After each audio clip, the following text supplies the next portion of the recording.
Hey, just a heads up, character in today's episode is suicidal, and while that character is technically a robot, we just wanted to give you a heads up that, that will be a topic in today's episode in case that's an uncomfortable area for you. My friends, the great experiment. The crew doesn't hate the XO, then he's not doing his job. Good hunting is what you say. It's part of the pattern, part of the plan. Are they the lucky ones? That's what you're thinking, isn't it? Welcome to Greatest Trek and Hot Cylon Summer.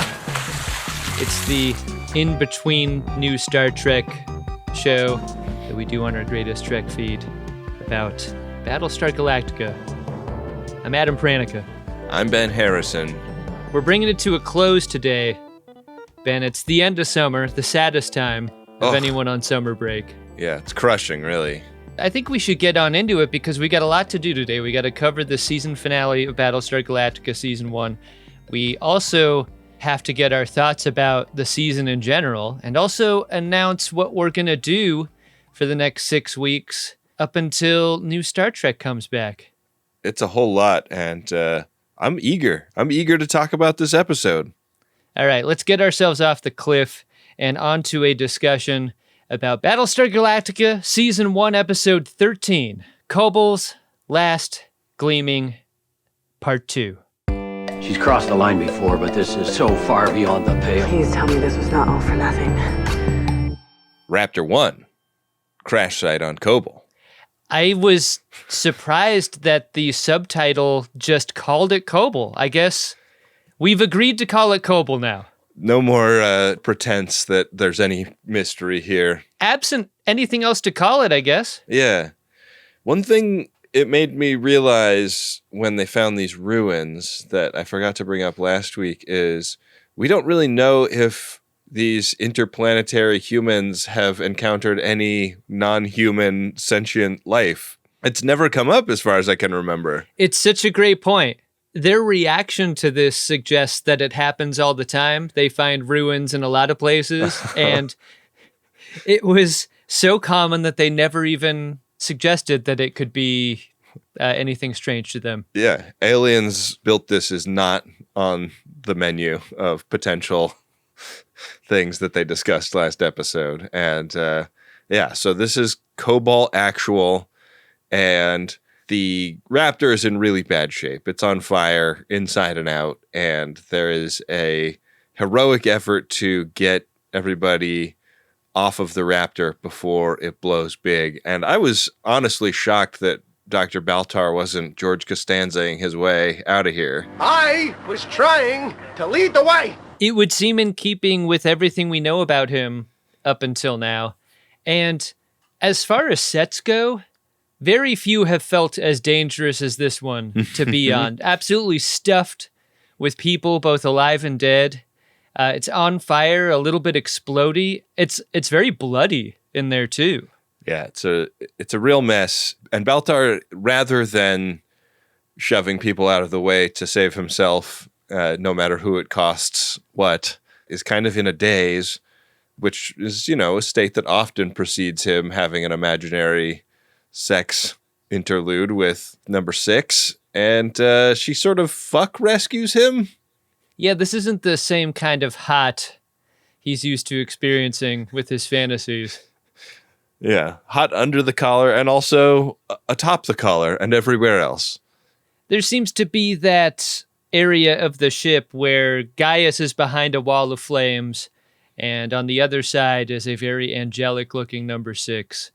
Wearing a white garment, reaching out towards him. There's even a bit of angelic harmonies playing in the soundtrack here. She couldn't look more welcoming and beautiful as she beckons him through those flames. When the spell is broken and Flat Top yells at him like, "Stop trying to fuck me, I'm just rescuing you," and gets him out of there, they have to duck for cover the second they hit the grass because that Raptor blows big, and that made me wonder, what are they running these things on? Is there a gas tank in there? Yeah, it sure seems like bunker fuel has been coursing through that thing. I mean, what's clear is that this sends a pretty emphatic smoke signal out at this point, and that really made me nervous. Yeah. Gaius is not nervous. He is staggered away from this wreckage and kind of crumples into some tall grass not far away. Yeah. Kind of flops down like he's going to make a grass angel to commemorate his angelic makeout sesh with number 6. The grass on Kobol, it's hard to compare it to anywhere else. It is so green. Yeah. It is so bright. It's so beautiful there compared to just about everywhere else we've been, including pre-Cylon occupied Caprica. Yeah, it looks great. It looks lush and verdant. Mm-hmm. Not so lush and verdant is Caprica, where Hilo and Boomer have gotten themselves to a museum. This is in Delphi, which this is the only time I've ever heard it pronounced like that. I always heard Delphi, but Delphi is what they call it. And this is the museum that houses the arrow of Apollo. Hilo's like, why do we want that? Like a pilot's dick? Like, who cares? Hilo doesn't seem like the type of guy that would go to museums ordinarily. He's already bored. It's a museum, so what? Yeah, but he's doing it for his robot girlfriend. It's interesting how Caprica Boomer is aware of the things that are going on Audrey 2 and the necessity of getting the arrow of Apollo. Yeah. It's such a subject change for their relationship that, like, this time I can't fault Hilo for being kind of bored of this and not willing to have a conversation with her. What are you talking about? I know, but it drove me fucking crazy that, like, she starts talking about this and starts saying the thing about, like, I've been keeping you alive, and which is right. Yes, but he has no questions about that. Like, are you on the same team as the other Cylons, or are you doing your own thing? Like, why do you need to keep me alive? Do you disagree with them about something that I need to know about? He has got that captain of the football team energy that is like, all I know how to do is win the big game.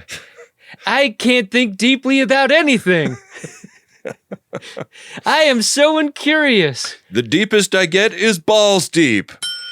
It really gives Boomer the space to keep talking, because with Hilo not asking any questions, she's just permitted to fill the space conversationally. And what she finally does is get some sense drilled into his thick skull. Not only is he alive only because Boomer has allowed it, but they're going to wait there until it gets dark, and that's when they're going to move. And this moment suggests a flip of their relationship, right? Like, she's now the leader of the two in a way that hasn't been the case since she was outed as a Cylon. Yeah.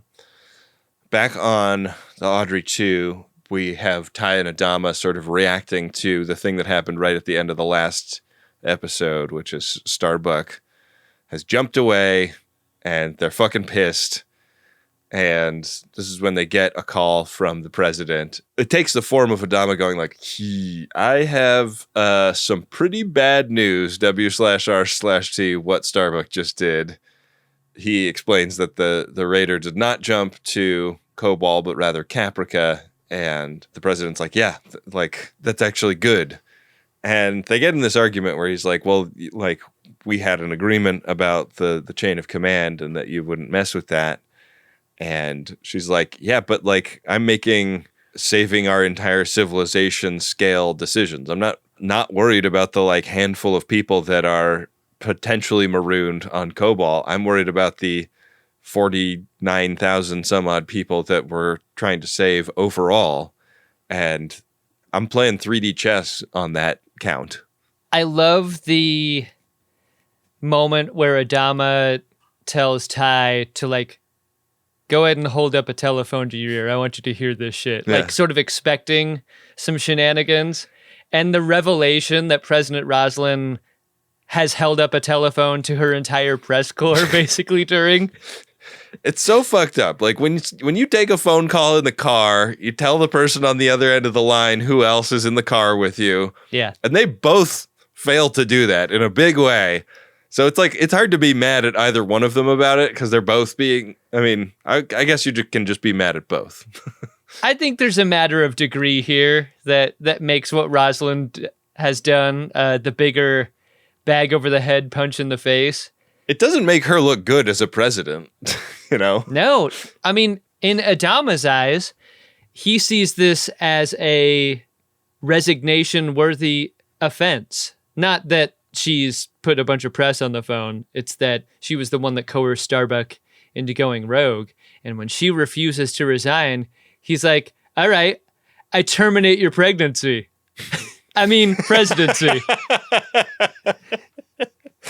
And she's like, whoa, I'm pregnant too? Who isn't pregnant on this show? The shoes keep dropping. Yeah. Little baby shoes, that is. For sale. Cylon baby shoes. Kind of a large size. Yeah, covered in blood. Extra wide. Ben, Adama hangs up the phone here at the end after President Rosalind refuses to allow her presidency to be terminated. Do you think this is an appropriate time to hang up on a person? I mean, they both are like thinking that the other one is bluffing, but also both making preparations just in case the other person isn't. Mm-hmm.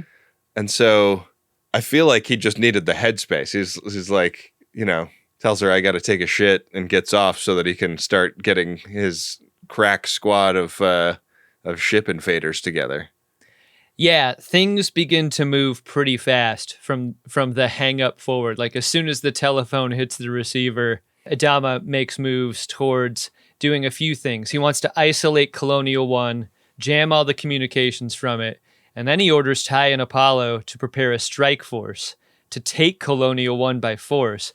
And Ty reminds him at this point, and us, I think, crucially, the viewer, that there's also the Cylon base ship to deal with, right? And it's really important that we at least try to focus on two things at once. Yeah, so Adama actually goes down and personally makes the request of Boomer, who is hanging out in the bunk area. Hey, you know, you're recovering from shooting your cheek out from the inside, but we really need a pilot for this Nuke the Cylons mission. Are you in? And she's like, I'm fucking in. And the plan is they're going to put a nuke on a Raptor and put one of Gata's Wi-Fi routers on the Raptor so that the Cylons interpret this incoming ship as either one of their own if they're not like checking visually, or maybe some Cylon agents that are returning with a different ship than was expected or something. And they're going to fire that nuke right into the launch bay of the base star. There's a magic trick that Edward James Olmos has as an actor that his character has described already at certain points. The soft touch that he is, the soft power you see him exert. But in this scene, I think there's also like soft motivation, because that part of dialogue where Boomer tells Coach that she can win the big game, Mm-hmm. and he tells her that she has to, that's freighted with a lot of feelings. And telling a person they have to do a thing could mean an order. It could mean I really need you to come back alive. It could mean you really need this for yourself as someone who has struggled with their own existence. Right. As of late. It also had an undertone for me of this person is known to be suicidal and this might be a suicide mission. So she's kind of perfect for the job. And because she says she can do it and nothing about coming back alive, yeah, you have to is more attached to her ability to successfully achieve the mission goal than returning to the ship okay. Yeah. She also asks him to delete her profile on Suicide Girls if she does in fact perish on the mission. Yeah. Is that still around? I don't know. What a sight. What an informational website for me. You learned a lot there, huh? Yeah. I can do it, sir. I know I can. You have to. So we get a brief moment on the flight deck where this siege team has assembled, and back over on Starbuck Cylon Raider, it has fallen out of its jump near Caprica, and it's easy to look over the situation that she's in, body position-wise, comfort-wise. Remember when you were a kid and you used to play video games, like lying on your stomach, like with your elbows under you with the controller out front? Yeah. And how awfully uncomfortable that became?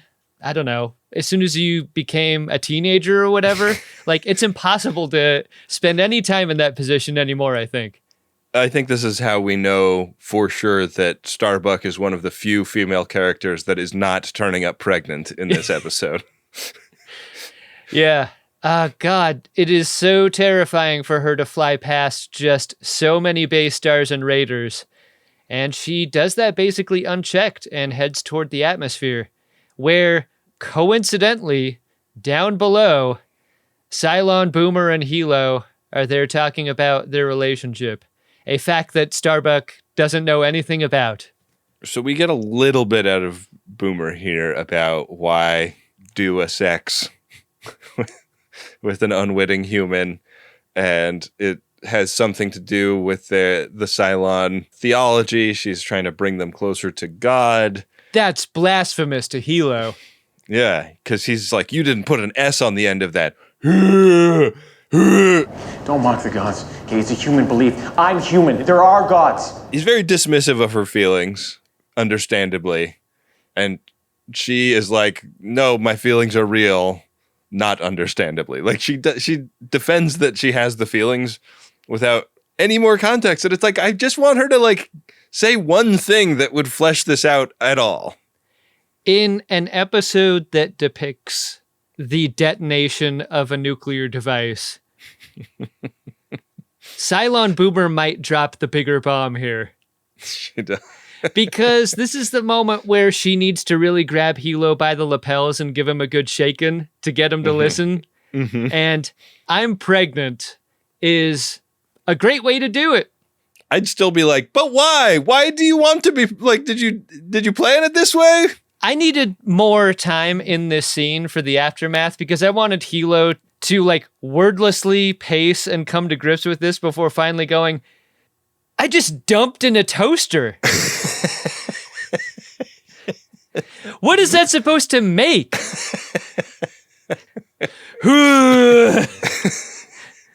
Have you ever smelled a toaster that you turned on after dumping in it? It is awful. Yeah. I mean, it cooks very similar to egg, you know?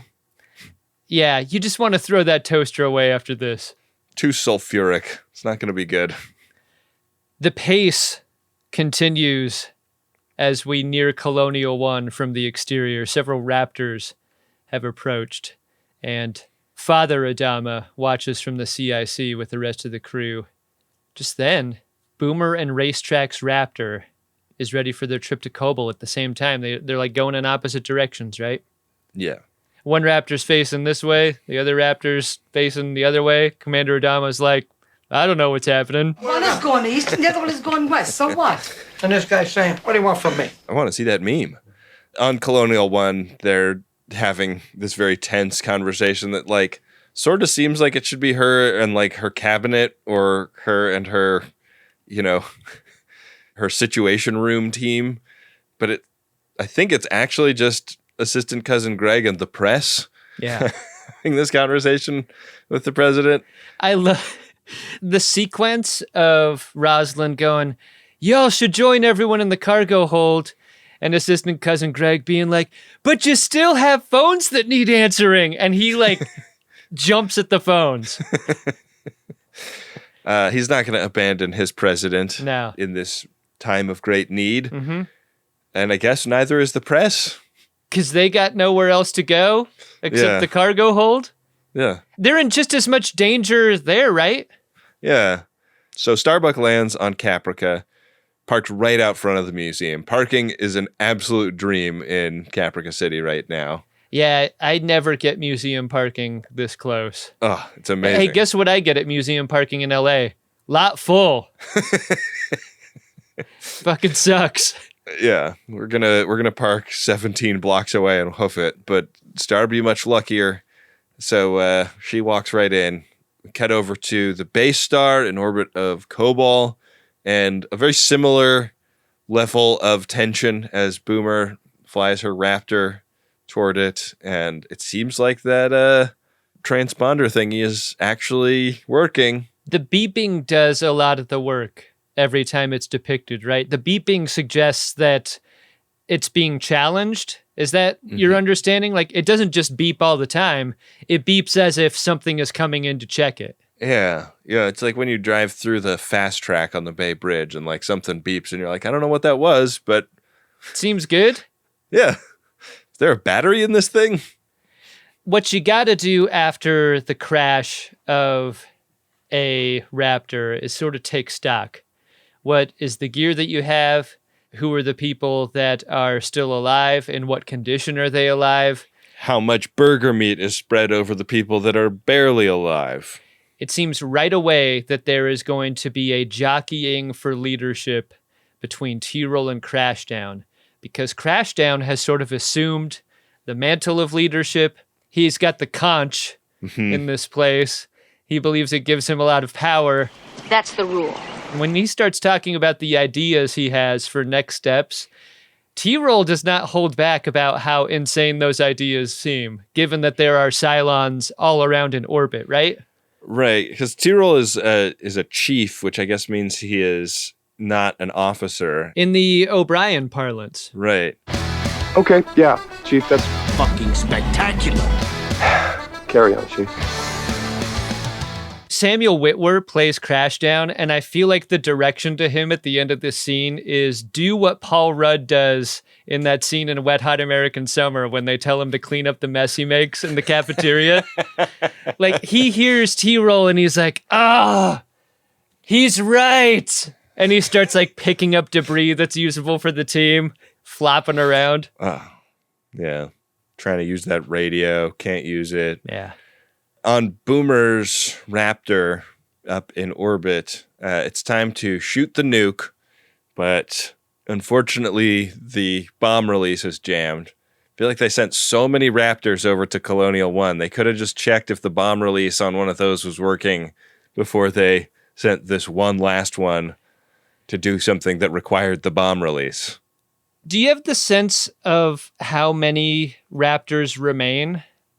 Because it seems like there aren't that many anymore, and maybe you just get what you get for whatever mission you've got. Yeah, I mean, I was kind of surprised to see how many they sent to Colonial 1. It seemed like a shit ton relative to what I would have guessed. But that mission is not a suicide mission the way this one is. So I think if you're looking at it in terms of Raptors, you get a greater chance of getting back. Mm-hmm. It kind of makes sense in that regard. So with the bomb release jammed, something really interesting happens here. And it relates to rank, I think, just like what's going on the planet's surface. Boomer's like, all right, well, we're just going to have to fly on up into that base star and roll this thing out like a fucking football.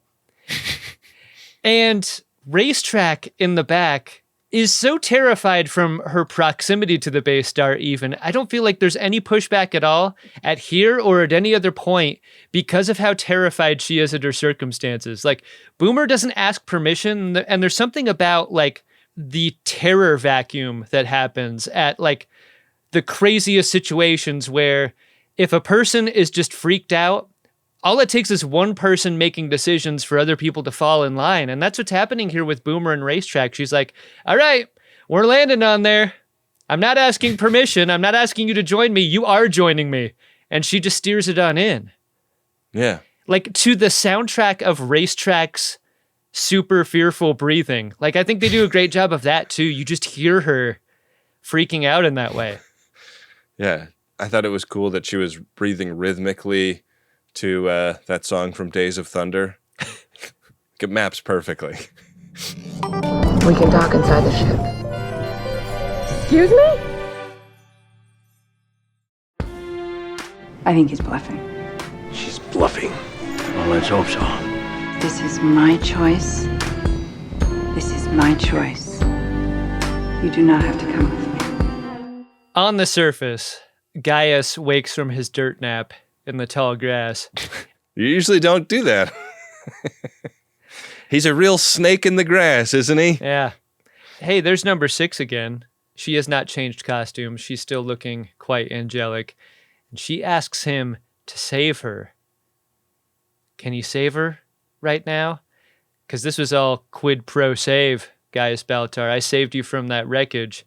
You got to save me, and this is confusing to him. He's propped up onto his feet, and he is led by hand away from the landing party. Yeah, he's like, I'm sorry, did you say shave you?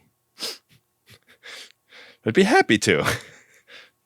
Cut back to Colonial 1, and the president's security team readies their sidearms, and some of the others start praying with Alosha. I guess if you don't get a gun, you get a Bible in this moment. Right. And Assistant Cousin Greg, still working the phones here, as any good assistant does, passes a message to Battlestar Audrey 2. The president will not yield. There will be no yielding over here, just so you know. And in the CIC, Adama seems determined to take this all the way. Remember, both sides of this conflict believe the other is bluffing. Yeah. So these are two trains on the same track. They're playing Civilization Chicken. Yeah.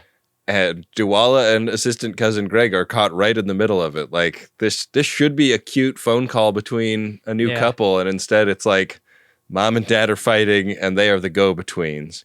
There's a lot of face acting happening with Gaeta throughout the episode, but especially here, because there have been times when Gaeta has seemed at odds with the orders given by Adama, but he's never been more open with his disgust about how this is playing out than I think in this moment. Yeah. That, like, the camera hangs on him for just an extra couple of seconds and you get it. On Caprica, Starbuck finds the arrow.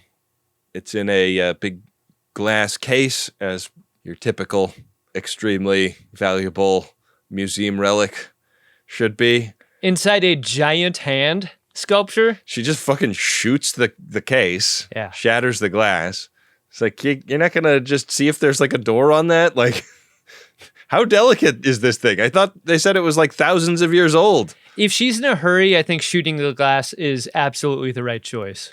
Is she in a hurry? Like, she doesn't know that Six is going to come up behind her and punch her. If I'm on Cylon-occupied Caprica, I am getting in and out as fast as possible. I guess that's fair.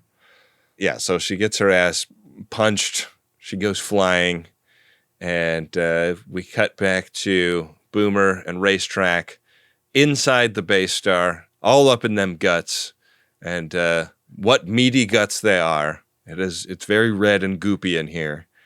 Let's talk about this for a second. Like, I'm a big fan, and I think you are too, of like the H.R. Giegerification of like the Aliens universe. Mm-hmm. I really like the work done there. But rather than like the monochrome color of that, I really love what red does to this. It depicts a connection between, how Raiders look inside and how these base stars look in an interesting way. And also, it just conveys, like, the color red just seems threatening. It seems really scary in there just because of that color.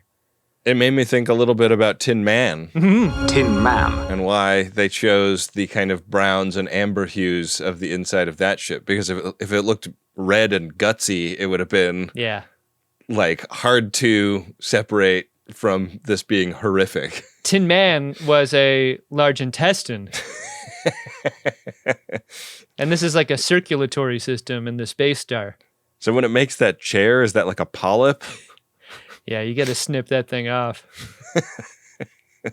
Once they touch down, I really like how Racetrack is, again, like too scared to do anything besides robotically follow orders. And I think this is a consistency that's really important about her character throughout the episode. Boomer's like, open the hatch. Let me out. I'm going to go get this mission done. And once out there, Boomer explores the space. And the one like close-up detail to how these ships look on the inside that we're permitted to get is kind of a latex material that spans between the joists. Like ribs? Yeah. There appears to be a 24-inch schedule between the studs here, and we've covered them up with a insulating latex. You might find it in an adult bookstore. I am also wearing a pair of hot red briefs under my work outfit made of this same material, but that's for something a little bit later. So Boomer's got to set them up the bomb, and that involves like physically dismounting it from the Raptor. Yeah. And she's like, I need 5 minutes to do this, and if I'm not back in 5, just go, man. I think this is something that Racetrack would be excited to do. This made me worried. The whole, like, leaving Racetrack alone element. Yeah, you see Racetrack, like, talking to her Apple Watch, and she's like, set a 4-minute and 22-second timer. You'll notice that they didn't give Racetrack the pit stop call sign. She's very bad at stopping. Yeah. She wants to keep going. So we get cut back to this big fist fight between Six and Starbuck. Starbuck even like swings the arrow at Six a couple of times, which I was like, no, it's gonna break. It's not gonna work. You're not gonna find Earth. I don't love fight scenes where there's a lot of shit talking.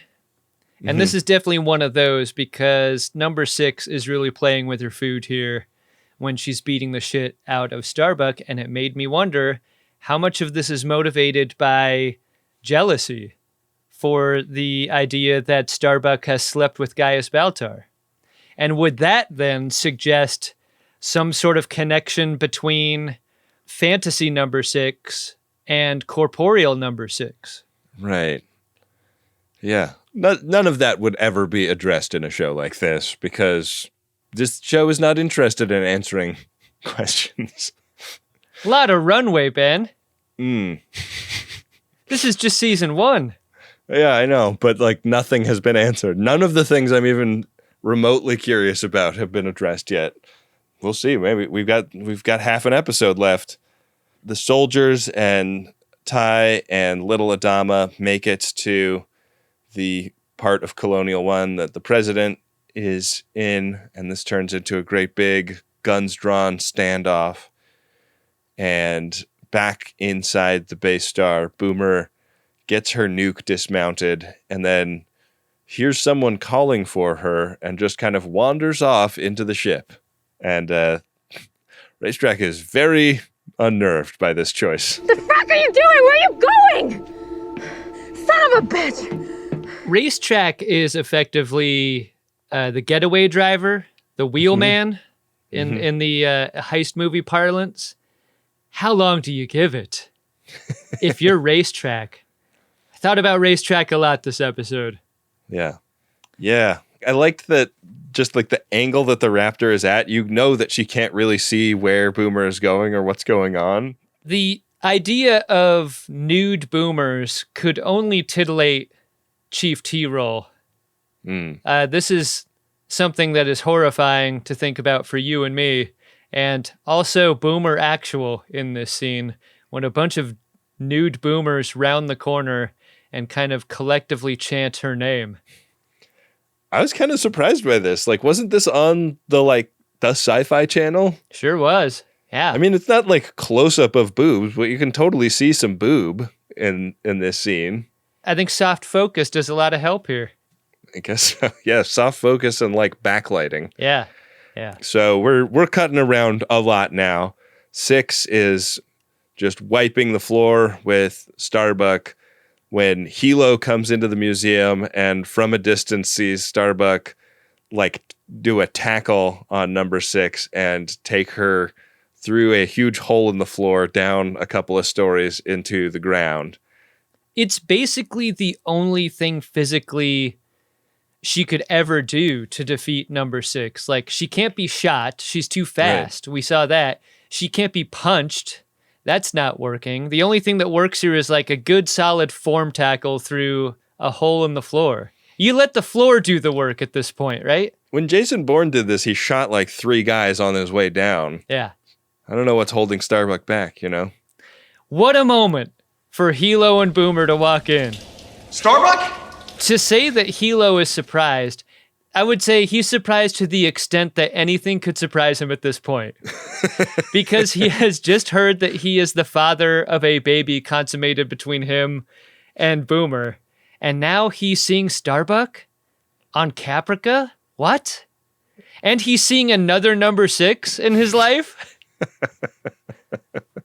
Why did number 6s keep dying around him? Yeah, what's up with that? Yeah. What's up with that, Hilo? So Ty is trying to prosecute this arrest on Colonial 1, but the guns stay up and like nobody's backing down. Doesn't it feel like a real bathroom scene in The Rock kind of energy?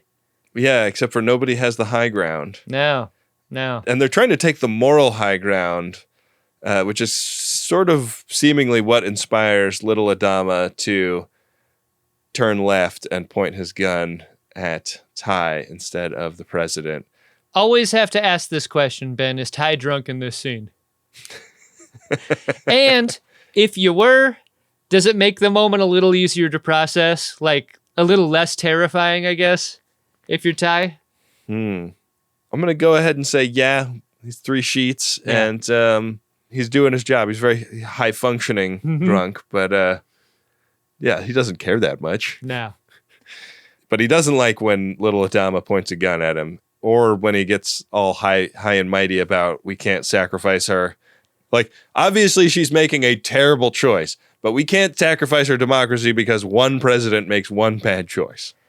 I mean, one could argue having a crazy president is the very epitome of a democracy, functional or otherwise. Yeah, but also one could argue that like the difference between very stupid and very evil is hard to tell, and it's like basically meaningless at the end of the day. Do you think that Ty is more upset at the gun held to his head or the fucking preaching that little Adama is doing in this scene? He gets real crazy-eyed. Yeah, that's what I'm saying. He gets sober pretty fast here. It's like an ice bucket. Yeah. You lost your fragging mind. So, like, I didn't quite get how this all broke down because it was like the president was like, no, we're not going to do it this way. Everybody's guns down. That means you, little Adama. And then the soldiers put little Adama in handcuffs, and the soldiers seem like, okay, we're done here. And then the president just goes with them voluntarily.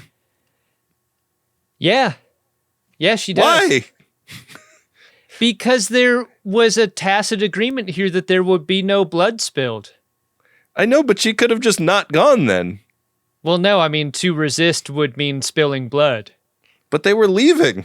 They made it to the end boss. And the choice to not spill blood means that, like, the flag has been captured. Like, they're taking her back. I guess. That's how I understood it. Yeah. They're all going to go back to Audrey 2 for some reason. We have a little conversation between Boomer and Boomer and Boomer. Boomer. Don't worry about us. Boomer. We'll see you again. Boomer. We love you, Sharon. And we always will. They're kind of seducing cheek wound Boomer, which is, I guess, what we could call her. The non-nude Boomer. Mm-hmm. How do we distinguish these Boomers? Cheek wound is like a call sign on a call sign. I like that a lot. Yeah. Cheek wound Boomer tries denying her nature as kind of a way to convince herself, really, at this point. She knows this is crazy. She's never seen so many boobs in one place. Mm-hmm. But these naked Sharons say that she can't escape from what she actually is. And after they say this, she tries escaping anyway by running away to the ship where she tells Racetrack, do not check out our 6. Just eyes forward, go forward. Let's get out of here. Do not look at those naked Sharons back there. Yeah. And Boomer's like, check out 6. I mean, that seems to be like half the premise of this whole show. In a scene that absolutely goes through the like standards and practices equivalent of running through a row of tires, left foot, right foot style, a naked Sharon squats down next to the bomb. And you can't see anything for some reason. You can't see it all at all. The masking and track matting done by the people in post. Absolutely masterful. Yeah. They deserve a Cable Ace Award for this. Yeah. Yeah, a nice loving caress of the nuclear bomb. Yeah. There's so little concern for this bomb by the naked boomers. I thought the main naked boomer would like swing her leg over it like it's a coin-operated pony outside of a grocery store. Yeah, Slim Pickens it down to the planet's surface. Why not? Because when we cut to the exterior, this base star blows big. It really does. And that's not the only thing destroyed here, because Colonel Tai has blown in a call to Commander Adama to tell him what his son did on the playground during recess. He is in big trouble. Yeah.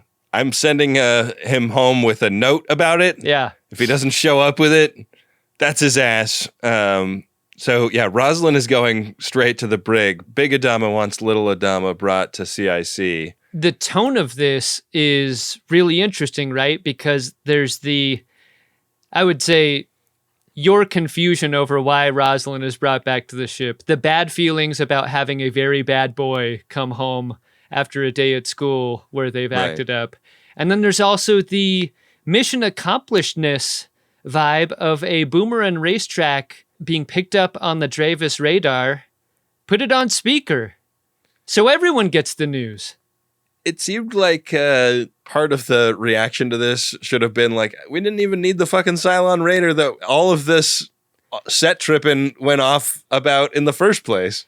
That's interesting. Yeah. Yeah, we could get it done without it. Yeah. But no, the vibes are great all of a sudden in CIC. I mean, for one Adama, the vibes are great. Starbuck has survived her big fall on top of 6, and Hilo helps her up. Boy, are they happy to see each other. But not so happy is Starbuck to see Boomer, and she does the math on this without anybody saying anything to her. Yeah. Hilo's got to get her to stand down because that lady up there, I dumped in her. I know she's an evil robot, but she's a pregnant evil robot. I don't even know why the scientists make them. The rapidity with which Starbuck goes through the emotions, I think, like you say, is incredible because her reaction to Sharon up on the balcony is so fast. Just as her reaction is to the fact that she's pregnant, she breaks down immediately. What a day Starbuck has had. Like, it's enough to drive anyone nuts. Yeah. I mean, between the day Hilo has had and the day Starbuck has had, it's hard to say who's had a weirder one. If you're Hilo, don't you low-key have to maybe be on yellow alert for whether or not Starbuck is a boomer-type Cylon? For sure you do. The paranoia has to be so high with that guy to the extent that maybe it just short circuits your brain. Like, I don't know how you can exist on Caprica believing anything at all at this point about anyone you encounter. What he needs is a Cylon test. Yeah. If you don't want to exist on Caprica, Adam, maybe can I interest you in a trip to Cobol, and specifically pre-ruin Cobol, because that's where Number 6 invites Dr. Baltar to go. They go up into these ruins, and then suddenly he's seeing them in their former glory, and it's these amazing, like, camera spinning around him, 360, while he looks up at all of the glorious architecture shots, and 6 is there to tell him all of the great news about, like, he's gotten so many jobs that seem so important over the course of the season, but now maybe the most important job of all. He is the guardian and protector of the new generation of God's children.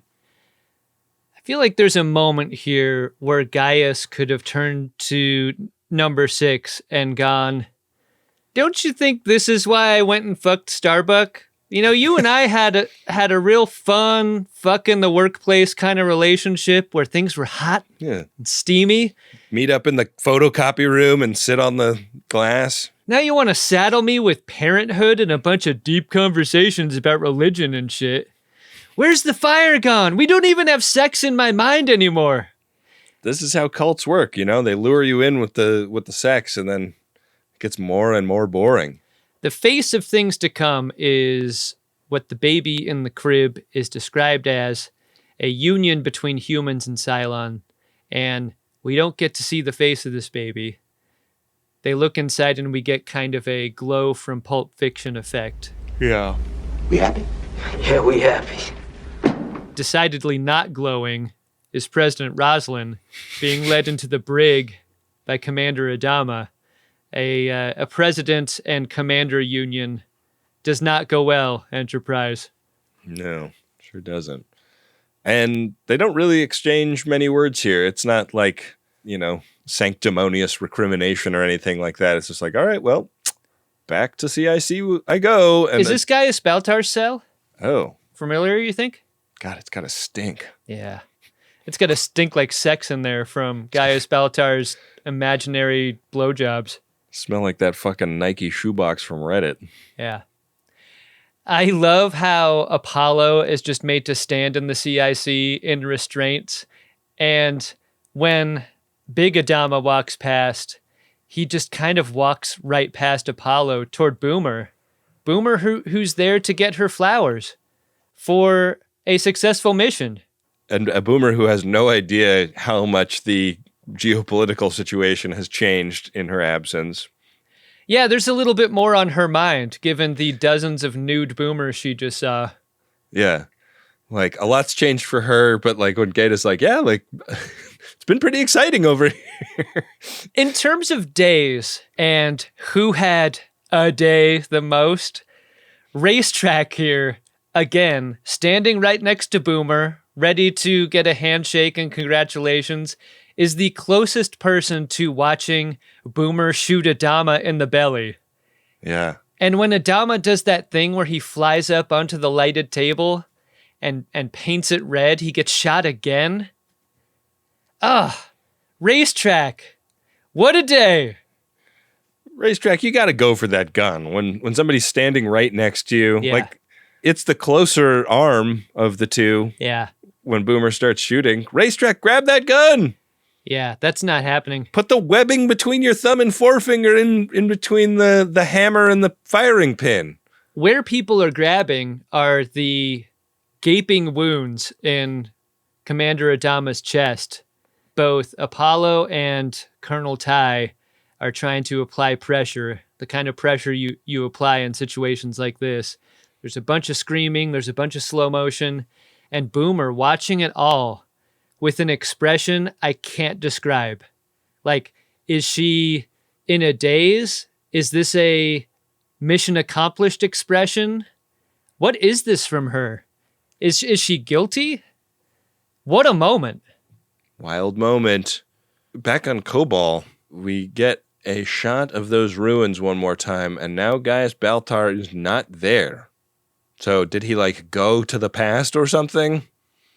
I don't think he went to the past, but he's definitely not at the ruins anymore in a way that seems weighty and mysterious. And that's the end of the episode. How about that? Did you like this episode, Adam? So say we all. So say we all. I think I like the season as a whole more than the very end of this episode. I will tell you, when I was watching this for the first time, I treated Battlestar Galactica, the series, as kind of a fun binge. Mm-hmm. Like this is good. This is good and getting interesting. Oh, and there's some intrigue here. And oh, look at all those nude boomers. And on and on. I was absolutely blindsided by the attempted assassination of Adama at the end. And this was the hook that propelled me forward into full-on binge that got me to watch the rest of the series. I was definitely hooked from here. As far as episodes go, and specifically like the second of a two-parter, it itself is a cliffhanger, right? Because you achieve no end to the story. It's right. Nothing but wait until next season in a way that, like, no satisfaction is derived from it. But this is how binge television works in the binge age. So I was never going to get satisfaction from this. I don't think anyone was, because this is the era of TV that does not deliver at the end of seasons. So I feel inclined to measure it against its own peers in that way and go, yeah, this is what everyone was doing. It's fine. Mm-hmm. But so many questions about how things function. Like the whole, do all human Cylons communicate with each other across time and space, and sometimes beyond life and death, was just a great big question posed in this episode that I couldn't shake out of my head. And that's where I'm at with it. A strong first season, a fine final episode is what I'd call it. What about you, Ben? Yeah, I think I can vibe with that description. I was reading something the other day about the chronological edit of Lost. Have you heard about this? Mm-hmm. That somebody like took all of the scenes from all of the seasons of Lost and actually put them in the order that the events happened rather than the flashbacky cut-arounds that they originally aired in. And the way I saw it described was that it makes you connect much more with the characters as people that have strong connections in each other's lives and change over time. And it's less and less about the mystery, because a lot of those mysteries are achieved by like not knowing key context from the past or whatever. And that was like a thing that kind of frustrated me about Lost too. Like I felt like it set so many things up that were very interesting and couldn't quite figure out how to pay so many things off. And I feel like I want to watch that version of Lost now, because I'm like curious about a version of Lost that isn't trying to put mystery first as like the thing that is compelling about the show.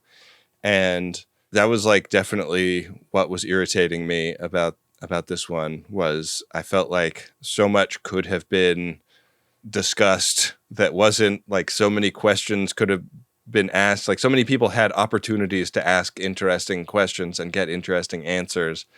And it just feels like the show is copping out by having the characters fail to have the imagination to ask those questions. And like the same thing with the, finding ruins and nobody ever asks if it's aliens. Like everybody in this show seems to be so fucking incurious in this way that I find very off-putting. And while I think overall the season is really great, it held me back from totally enjoying the last episode, that they didn't even really seem to be making any attempts to resolve anything. And it feels like they're not resolving stuff because that would make their job harder. Like, like the same thing with the Cylon detector. Like it would be harder to write the show if they can figure out who is and isn't a Cylon on Audrey 2. So they just didn't have a Cylon detector after setting it up for 4 or 5 episodes. And, good season. Maybe not the way I would have liked to see the season end. Were you put off enough by it to where maybe you are incurious about subsequent seasons of Battlestar Galactica? Is this a show you want to finish off? I'm on the bubble on that. Like, I definitely want to know, like, what happens after Big Adama gets shot to shit in the belly. I mean, can you imagine a Commander Ty installed as the lead authority figure for the military wing of this society at this point? Oh no. Yeah. I think Ellen gets what she wants with the death of Adama, huh? Kind of, yeah. Yeah, so I mean that's very interesting to me, and curious to see how the president gets her ass out of this one, but yeah, I mean, maybe they just have Baltar disappear at the end of this season, and that's why they showed him not at the ruins, so that people can watch a good show after this. Wow. Withering.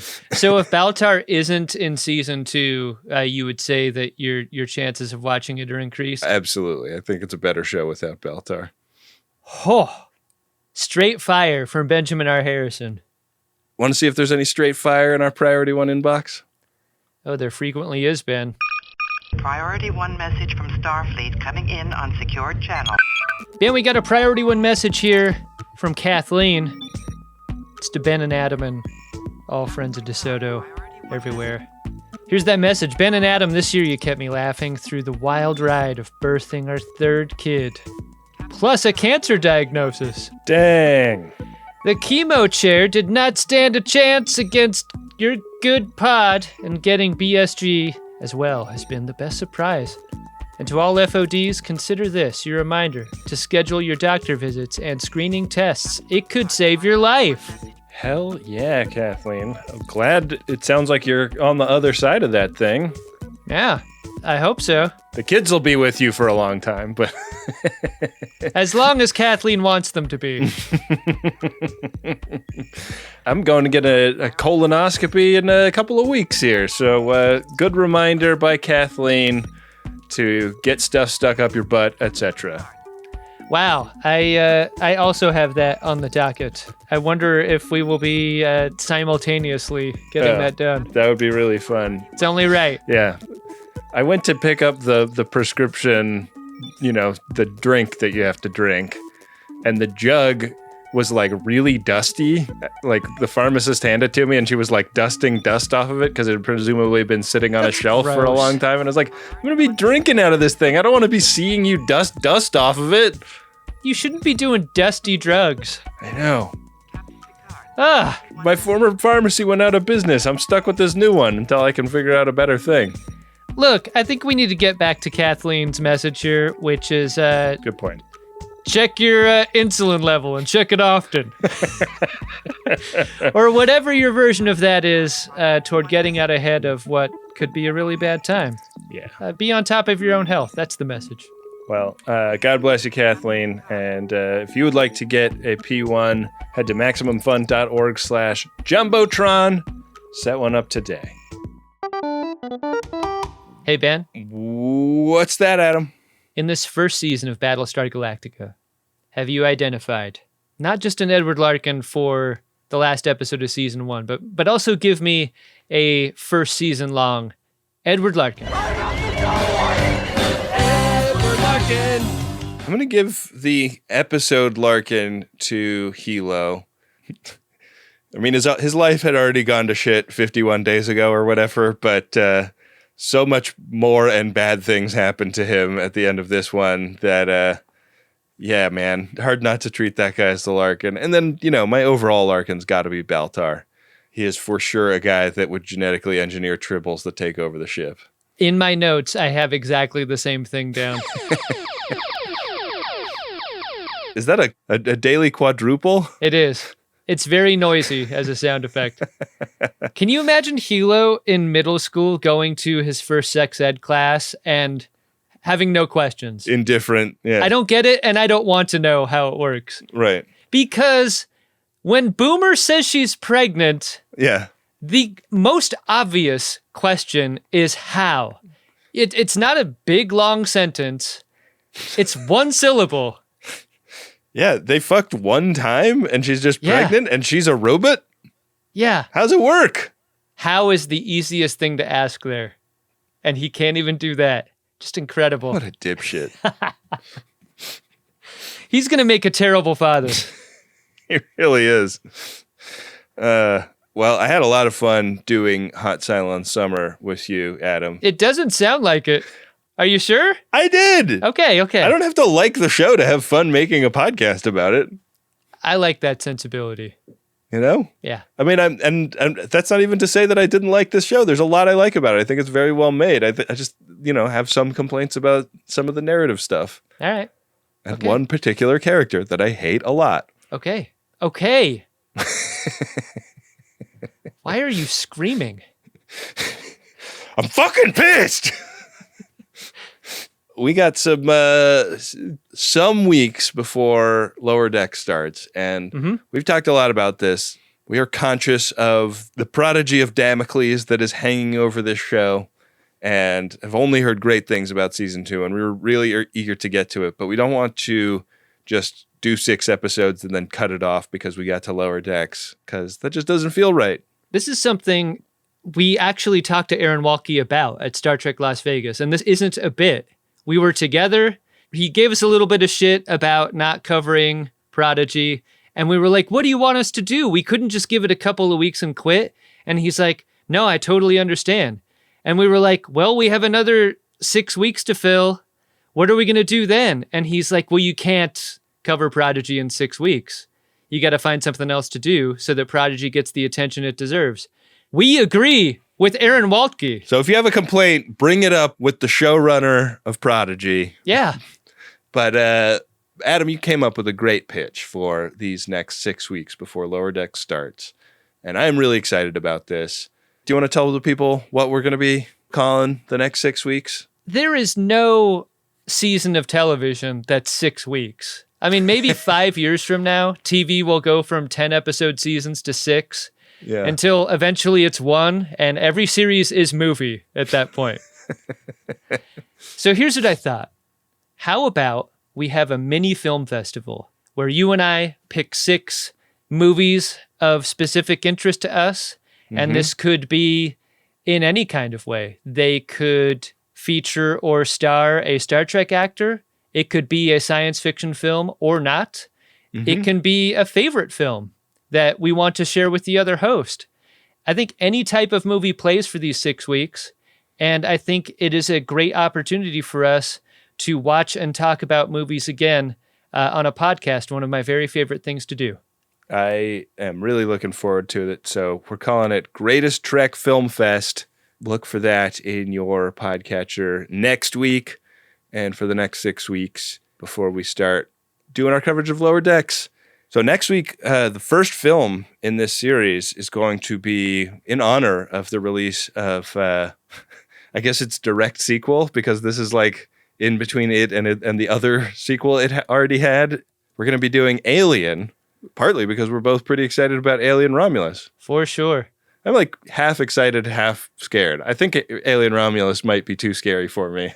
Did you see that fucking crazy viral ad that was shot around New York City of folks like getting hit with face huggers and like falling to the ground? No. And shaking all around and shit? Like, I saw the Red Band trailer for Alien Romulus and it was like sincerely upsetting to me. Like I almost left the movie theater. I was so upset by it. Well, incorporate some behind the scenes footage into your media consumption, because the practical stuff they're doing, the miniatures and model building stuff that they're doing for this movie, it's just a real throwback in a way that is so satisfying to me. I think without seeing it, this is a film that just looks really incredible.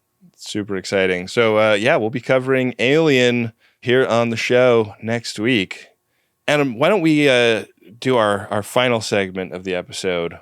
You can head into our company Slack and find a warning bois for the people. Warning Bois is a segment where we share our appreciation for people who share about this show online by leaving a nice review or posting on social media and helping get the word out without bringing in the wrong kind of people who wouldn't appreciate this. Prepare a buoy and launch it when ready. Warning buoys. An emergency buoy. A warning buoy. Ben, this one takes a little bit of a different form. We got a DM that Bill Tilley shared that was a message from Kate. And Kate wrote us directly and privately. And this is the question I had. Kate, why didn't you take this to the socials? Share this opinion with more people.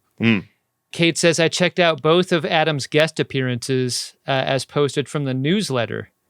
And those appearances were me guesting on Mission Log for an episode and me guesting on the Pat Mayo Experience sports gambling show.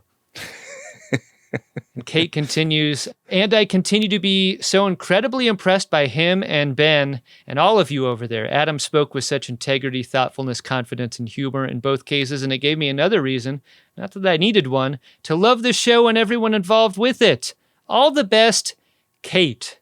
Wow. Thanks, Kate. What a nice thing to hear. I think I would say all year, you and I have sort of doubled our effort to do more guesting on other programs, get a little weirder on other people's platforms, try to expose ourselves to more audiences out there. And this has been a great experience, I know, for both of us, and super fun, and really glad that FODs are out there checking us out in different formats. I'm glad you picked that one, because a thing I have been meaning to get better about is mentioning when I go guest on another show and Yeah, I listened to both of those episodes that you guested on and agree with Kate that you were great on them. Thanks, man. As of the day that we are recording this, was just on an episode of Carb Face, which is a great food podcast from our friends Shit Food Blogger and Lori Wolliver. Lori was the writing partner of Anthony Bourdain, the late and great. And Shit Food Blogger's been a friend of ours for a long time. Yeah. A great dude. Great food podcast. What'd you talk about? Mostly eating pieces of omelet off the floor that my toddler throws down there. Wow.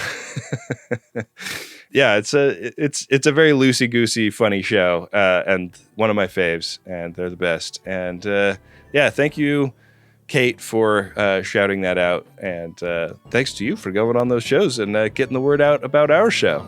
Yeah, doing my best. Trying to get into adventures on other shows. With that, we will be back at you next week with a fucking terrifying episode of Greatest Trek. I love the movie Alien, but it's so scary. It's going to be great. We'll get you through it, Ben.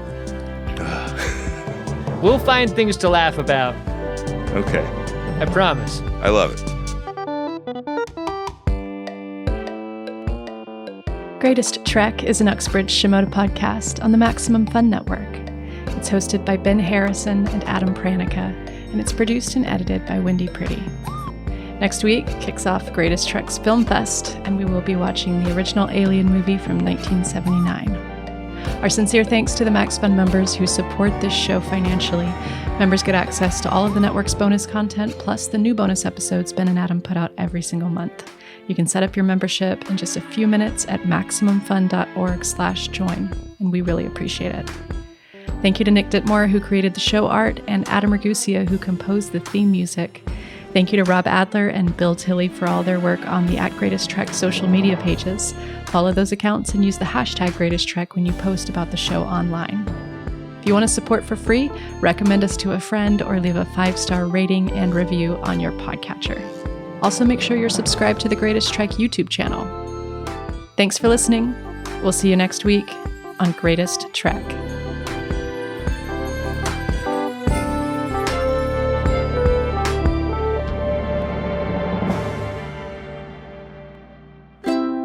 Maximum Fun, a worker-owned network of artist-owned shows, supported directly by you.